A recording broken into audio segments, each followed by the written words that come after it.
Quickly before starting the video, I would like to say thank you to all of you who support me on various platforms, and those of you who like my work, please consider contributing as well.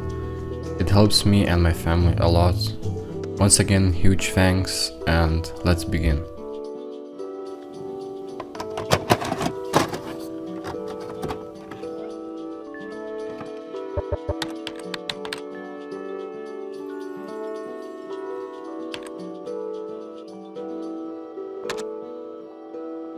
Hey guys, how you doing? So, Knock at the Cabin, as IMDb page says, is basically a horror mystery thriller movie directed by M. Night Shyamalan. I probably butchered his name there, but you may know him from his previous films such as The Sixth Sense, Unbreakable, Signs, all of which were quite well made, and his recent films like Split and Glass, which I would like to point out have interesting names, because those two films were about a man having multiple personalities, basically mind control, and just those names alone, Split and Glass, it's like shattered glass, much like in one's mind, is shattered into pieces, creating alter egos. Who is that? Maybe she can help us. We're here! We're in here! Don't worry. He knows what you're here for. He's not allowed to touch you. And of course, as we see here, James McAvoy has to be in a dress. My name's Hedwig. I have red socks. How old are you? 9? The human brain is the most complex object in the universe. The only way we're getting out of here is if one of them decides to let us out. Aren't you the clever one? Hedwig, could you help us? Okay. I have a window in my room. Maybe you could show us. Oh, that's here. Now it's closed. Now it's open. Did you think it was a real window? So you could leave? An individual with multiple personalities can change their body chemistry with their thoughts. Someone's coming for you. What will happen when he unlocks the potential of his brain? There is no limit to what he can become. Tonight is a sacred night. You will be in the presence of something greater. The world will understand now. The beast is real. The beast is real.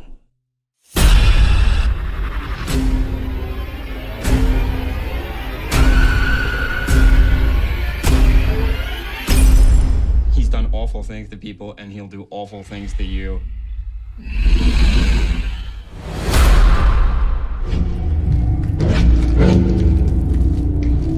And it's totally not demonic at all. His name being the beast, I don't see any correlations. Nothing to see here. They've been lying to us all. You believe me? Yes, I did. It's what I believed my whole life. They are losing faith. My horde is losing faith. In comics, you would go to a public place where all could see. A place celebrating man's pedestrian achievements.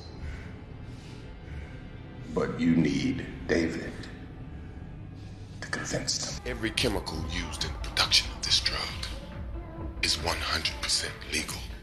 Not one ingredient is found on any known government's banned substance watch list. Hell, you can ship super tankers of this shit. You can even lay a goddamn pipeline and no one would bat an eye.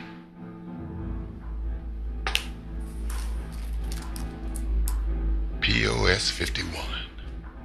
It's all that. And it can be yours. My name is Patricia. I have no question. There are 24 identities I'm Mary Reynolds. Por favor, señora. We almost got you, bro. that live in that body with you. The beast It's coming any minute now for you guys. But what I am questioning is your belief that you are something more than human. And yet, it is true. I assume you were sent here to be an avenging angel. How much do you want to avenge us? I've been waiting for the world to see that we exist. May I meet the beast? I hope for your sake that he likes you. That sounds like the bad guys teaming up. A lot of people are going to die. Don't do this. Also, I will quickly mention that at the end of the movie Signs, Mel Gibson's character once again finds his Catholic faith, from which he steered away after his wife died, and he stopped believing in God. But after he realized that everything is connected in life, he regained his faith since he was no longer mad at God for his wife's death. He once again became a Catholic priest. Anyways, back to Knock at the Cabin. Its premise is basically a so-called family made up of two sodomite men and a little girl. That's why I said a so-called family. They are on vacation in the woods when four strangers arrive at their doorstep and say that they were chosen to make a choice to save the world from the apocalypse. And just to make things a bit clearer, here's a short trailer for you.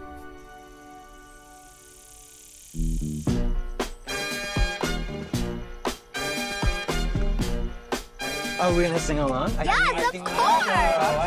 I wanna put on my boogie shoes. Yeah, yeah. I wanna put on my boogie shoes. Just boogie with you.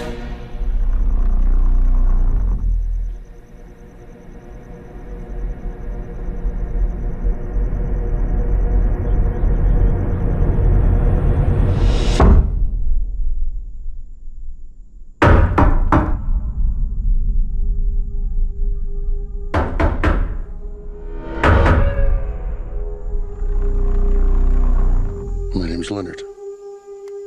Well, it's nice to meet you, Will. Why are you here? I suppose I'm here to make friends with you. And your dad's too. But my heart is broken Why is it broken? because of what I have to do today.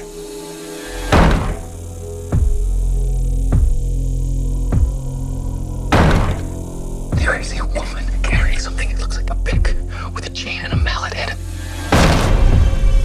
You see, the four of us have a very important job to do. In fact, it might be the most important job in the history of the world.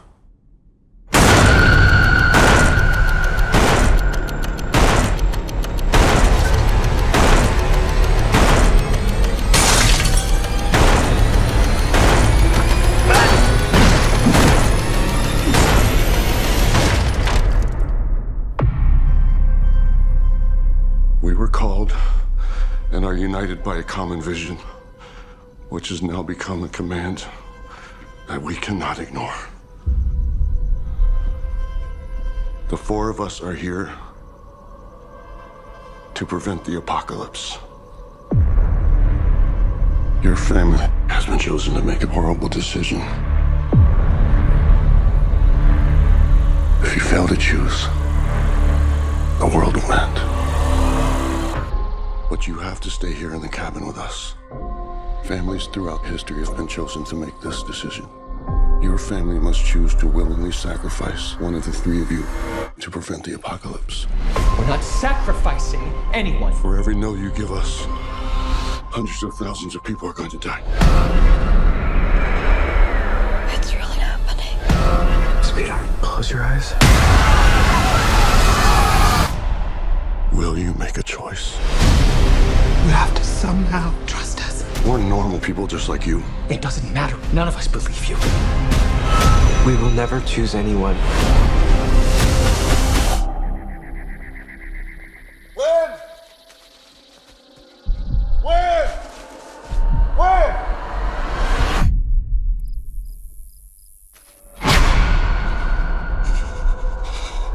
I'm afraid the rule is that no one's allowed to leave until you choose. Do you really think it's all just a coincidence? I have to believe that! My son is gonna die. His name is Charlie. As a mother, I am begging you. You're the only one who can stop this. Andrew, I saw something. There was something in the light. And I feel it now.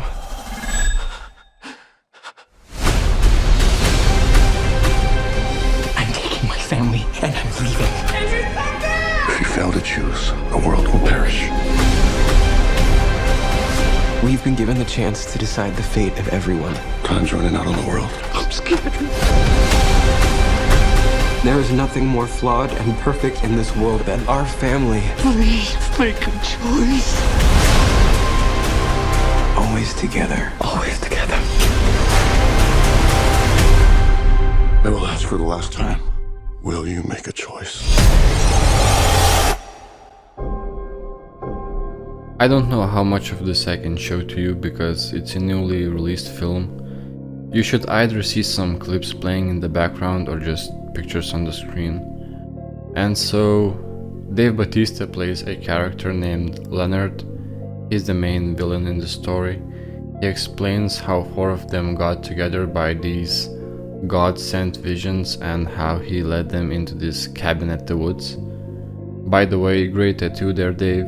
Maybe you'd like to quickly educate us what this tattoo means and why you got it in the first place. I am a storyteller in every aspect of my life, from my career to what I've done in wrestling, with films, being a film producer, being an actor, and through my tattoos, I tell the story of my life. I was always really just taught to be proud of my heritage. My mom's Greek, my dad's Filipino. I didn't really have close ties to my family, but I just, even my mom was just always made me very aware of who I was, what my background was, to always be proud of that. So I always kind of embraced that, being half Greek and half Filipino. Always very proud of my roots, and I display it on my body, a Filipino flag and a Greek flag, and also another Filipino flag and another Filipino sun. I think I really... Oh, well, thank you for clarifying, Dave. I've got no further questions. And just kind of a homecoming feeling, especially when I went to the Philippines for the first time. I'm only half Filipino, from the United States, but they embraced me like I was 100% Filipino, and I was born and raised there. You know, that experience is never going to make me feel anything less in my life. It's just a dream. Like, it's just so surreal to go there to a country and have them just treat you like, you know, you're the prodigal son. Just treat you like, you know, you're the prodigal son. This has been by far the most challenging project I've ever done. This is the role, like literally this is the role that I've been waiting. And it's really it's to prove myself, it's to prove my worth. My name's Leonard. The premise of the film is there is a family, a couple who have adopted a child, and they're vacationing. And their home is invaded by 4 strangers who have been asked to make a choice of sacrifice to save humanity, save the world from the apocalypse. Later in the film, it's revealed that Leonard was a high school teacher. But is it me, or does he look a lot like stereotypical Jehovah's Witness? And I'm sure it wasn't by any means an accident. It was well thought out, since he's the main bad guy, so why not make him look like one of those quote-unquote crazy church people? And I'm by no means defending Jehovah's Witness cult, but I'm sure you know what I'm talking about.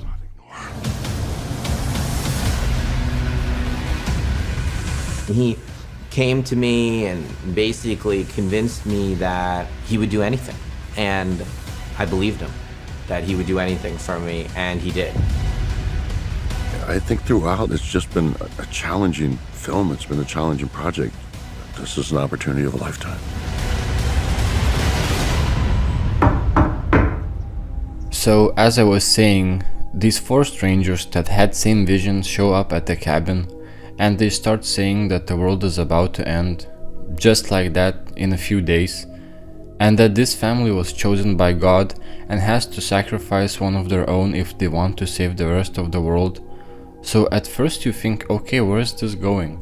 There's probably some twist at the end that I'm not seeing now, or there's something we don't know about the story yet. But nope, that's the story. Apparently these 4 strangers, and listen to this, are the 4 horsemen of the apocalypse from the book of Revelation. Yep. And God told them to build these weapons, or as they say, tools, and every time the sodomite couple refuses and says no, some random catastrophe happens, like 700 airplanes crashing down, as if it was the most terrible judgment that could happen, and these so-called horsemen start killing themselves. Well, not themselves, they get smashed in the head with a tool, and it's never explained why. So this nonsense continues for a couple of days in the film, and one of the sodomites begins to believe that it's not a coincidence, and that the Lord chose this family, and you will never guess it why.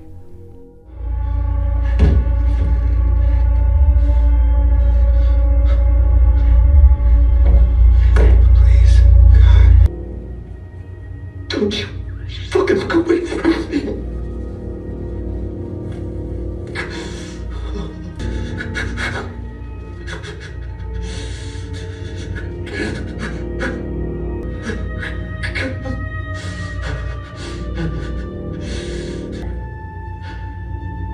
Part of humanity has been judged. This isn't real. This isn't real.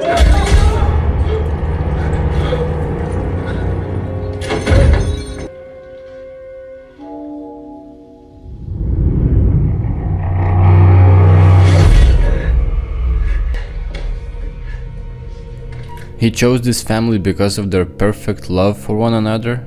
Yes, sodomite perfect love, Sodom and Gomorrah love, for their perfect imperfection, as one of the characters said, and I kid you not, that's what he said.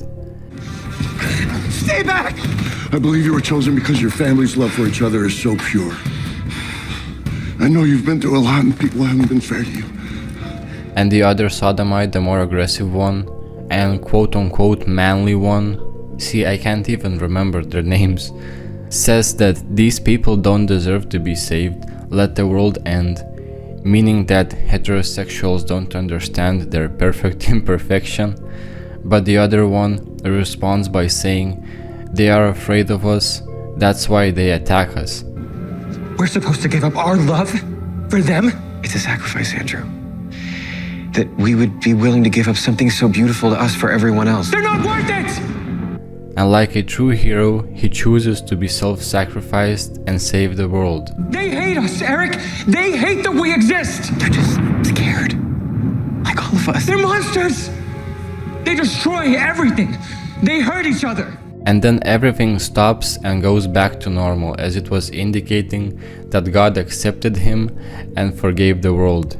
And if you think that's not blasphemy, then I really don't know what else to say. And here's another interesting thing they showed in this film. I cannot play this clip, but you should be able to see it from pictures.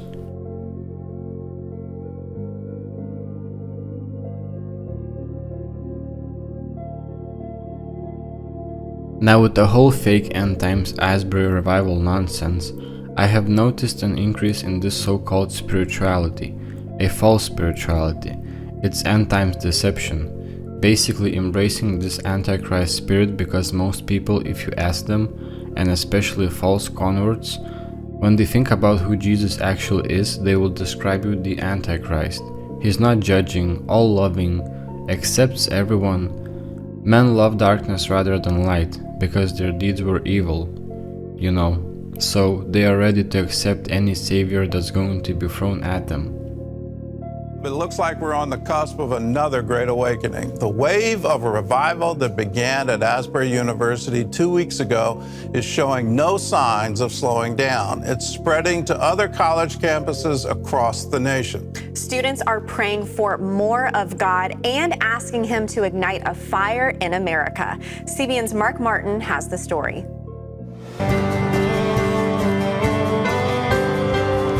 Flames from the Asbury University awakening have spread like wildfire as the Holy Spirit continues to fill students' hearts and minds across the country.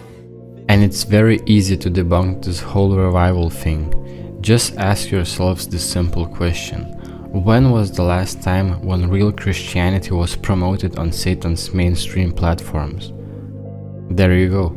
Whosoever therefore will be a friend of the world is the enemy of God.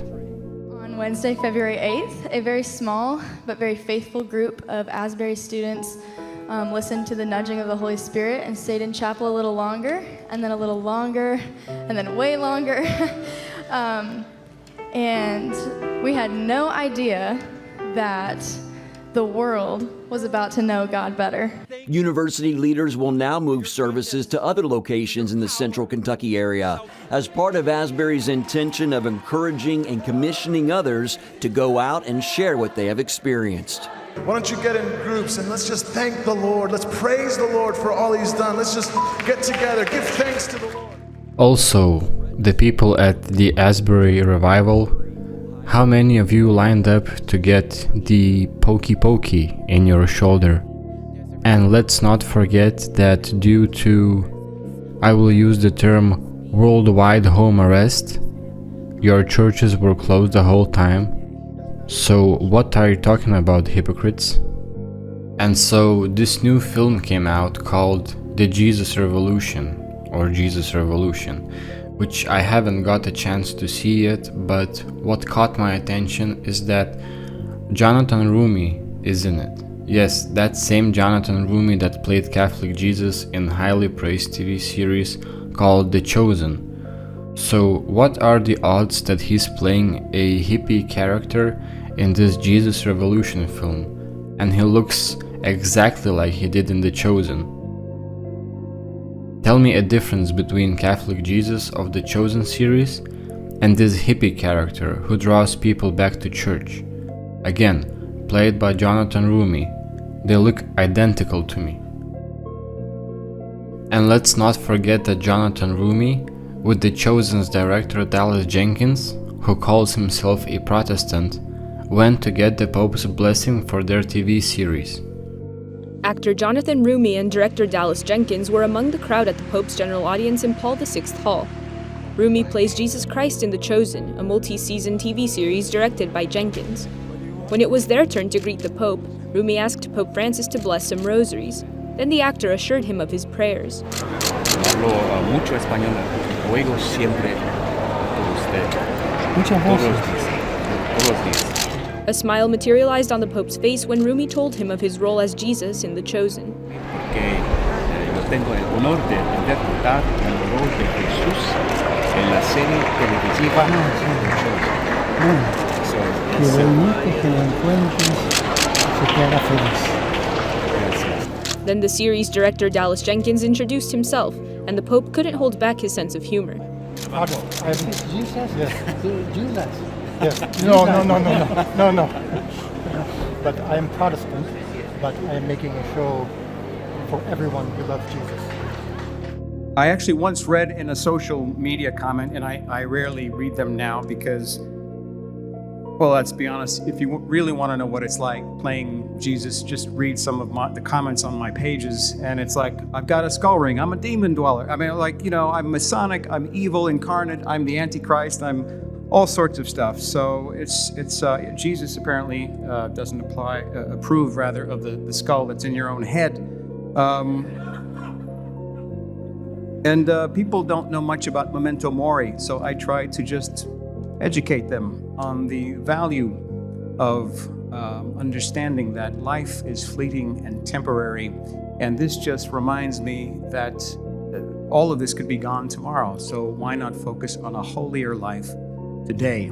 So that's my response to that.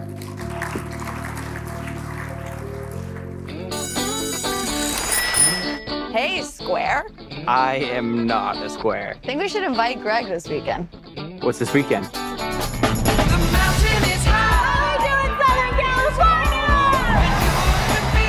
These people are hippies, rebels against old-fashioned authority. I think these kids need help. What they need is a bath. You're passing judgment on people you know nothing about. Maybe that's why your church is so empty. When God walks in here, brings me a hippie, I'll ask him what it's all about, because I do not understand.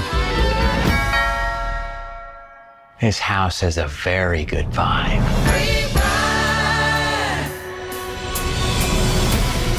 There There's an entire generation searching. Slow down, man, slow down. Just in all the wrong places. If you want to reach my people, you need to speak to them in a language they understand. If I bring them in, I'm going to lose my job. We can only walk through doors open to us. In your church, that's a door that's shut.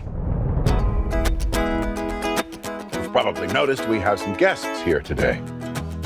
I'd like you to meet my new friends. Welcome. They don't belong here. Half of them aren't even wearing shoes. They're staining the new shag carpet. They need our help. If you feel like you're misunderstood and judged, you will find forgiveness and freedom right here. That was awesome. Now that door is open any time of day. And if there are some who don't like that, well then that door works both ways. All right, Pastor, let's begin. I was almost done with this, but then you did what nobody else would even dare. This thing that we found, I feel like I belong. You're gonna need a bigger church.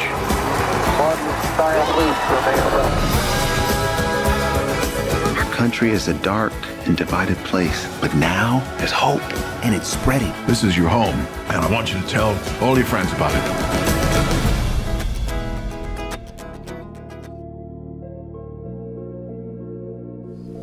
I'm not here to be sentimental and soothing. I'm here to start a revolution. Well, love your enemies and pray for those who persecute you. That isn't exactly... I said revolution. I said revolution. Not revolt. I'm talking about a radical shift, a radical shift. A radical shift.